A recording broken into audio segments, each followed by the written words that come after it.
बिस्मिल्लाहिर्रहमानिर्रहीम। अस्सलामु अलैकुम वरहमतुल्लाह। मैं अपने नाज़रीन और अपने मुअज़्ज़िज़ मेंबरान को अपने चैनल पे खुशामदीद कहता हूँ।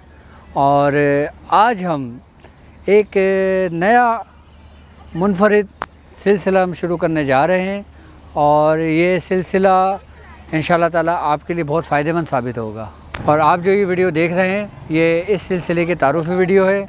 और जैसा कि आप जानते हैं कि अल्हम्दुलिल्लाह रूहानियत के साथ साथ मेरा हिकमत से भी ताल्लुक़ है और तिब रूहानी से भी ताल्लुक़ है। जैसा कि सरकार दो आलम सल्लल्लाहु अलैहि वसल्लम का फ़रमान है, आपने फरमाया कि जो शख्स दिन में 3 मरतबा शहद को चाट लेता है वो तमाम मुसीबत और बीमारियों से महफूज रहता है।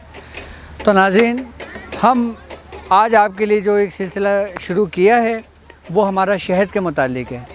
अब हम आपको शहद के मुतालिक मुनफरिद दिलचस्प मालूमात देंगे और हम शहद के ज़रिए मुख्तलिफ़ बीमारियों का इलाज बताएंगे आपको, और शहद के ज़रिए किन किन बीमारियों को हम दूर कर सकते हैं या किन किन बीमारियों में कौन सा शहद हम इस्तेमाल करेंगे जो हमें फ़ायदा देगा। और हम जो बीमारियों का इलाज आपको बताएंगे वो तरीक़ेकार है जो हमारे मियाँ हुज़ूर ने हमको तालीम किया था, हमारे उस्तादों ने हमें तालीम किया था।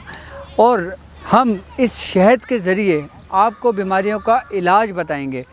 अगर किसी शख्स को मैदे के मर्ज़ में मुब्तला है तो वो किस तरीके से शहद का इस्तेमाल करे जो उसको मैदे में फ़ायदा हो। अब आप ये देखें कि नबी करीम सल्लल्लाहु अलैहि वसल्लम का फ़रमान है, आपने फ़रमाया कि मैदा तमाम बीमारियों का घर है। जी हाँ नाज़रीन, अब हम आपको शहद की तारीख़ बताएंगे। शहद की तारीख़ कम व बेश 20,000 साल पुरानी है। आज से 300 साल पहले तक शहद के सिवा कोई दूसरी मिठास इंसान ने दरियाफ़्त नहीं करी थी। तिबी तहकीक से मालूम हुआ है कि शहद का बतौर दवा इस्तेमाल आज से 6,000 साल कबल शुरू हुआ। नाज़रीन, कब से शुरू हुआ? 6,000 साल कबल शुरू हुआ और एक तसलसल के साथ साथ आज तक जारी व सारी है। नाज़रीन, कदीम ज़माने में चीन, बर्र-ए-सग़ीर, ईरान, अरब, यूनान, इटली, ऑस्ट्रेलिया और यूरोप के दीगर ममालिक में लोग शहद बतौर दवा इस्तेमाल करते थे और आज तक बतौर दवा इस्तेमाल करते हैं। शहद को फूलों का रस या मिठास भी कहा जाता है। आब हयात, अमृत, माहुल हयात ये शहद के सिफाती नाम हैं। शहद 3 अहम अज्जा पर मुश्तमिल होता है। नंबर 1 एक मिठास यानी शुगर, नंबर 2 दनी अनासिर यानी मिनरल्स, नंबर 3 हयातीन यानी विटामिन्स। इन तीनों अज्जा की हयात बख्श ख़ासियतों से लोग बखूबी वाकिफ़ हैं। तो नाज़रीन, हम आपको ये बताएंगे कि शहद के ज़रिए हम बीमारियों का इलाज कैसे कर सकते हैं और किन किन बीमारियों में कौन कौन सा शहद हम इस्तेमाल कर सकते हैं। ये हम आपको आगाही देंगे इस चीज़ का कि जो आपको मर्ज़ है आप हमसे कमेंट्स में पूछेंगे, हम आपको आपकी बीमारियों का इलाज शहद के ज़रिए बताएंगे। और ये वो सुन्नत है जो सरकार दो आलम सल्लल्लाहु अलैहि वसल्लम के दौर में भी बीमारियों में शहद इस्तेमाल हुआ करता था।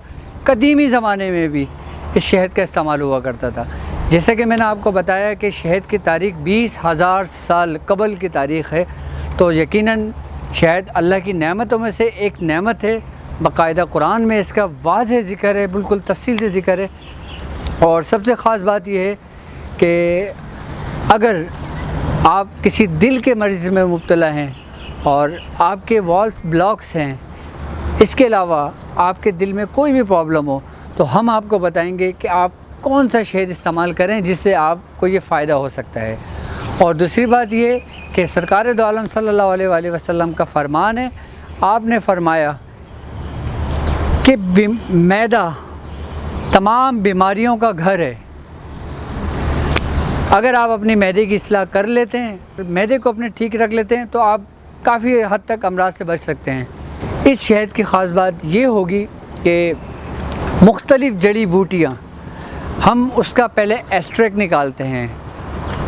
आई बात समझ में? उसका एक्सट्रैक्ट निकालने के बाद उसको शहद में मिलाते हैं और शहद में मिलाने के बाद ہم اس کو ایک ایسے پروسیس سے گزارتے ہیں کہ وہ سب یکجان ہو جاتا ہے اور وہ ایک دوا بن جاتی ہے، اور جب اس کا آپ استعمال کریں گے تو آپ بڑے بڑے موذی امراض سے انشاءاللہ تعالیٰ اس شہد کی برکت سے، اس اجزاؤں کی برکت سے آپ شفا پائیں گے انشاءاللہ۔ مختلف پروگرام اس پہ کرتے رہیں گے اور ہر بیماری کے متعلق ہم آپ کو آگاہی دیں گے کہ شہد کن کن طریقوں سے کس کس مرض میں ہم اس کو استعمال کر سکتے ہیں۔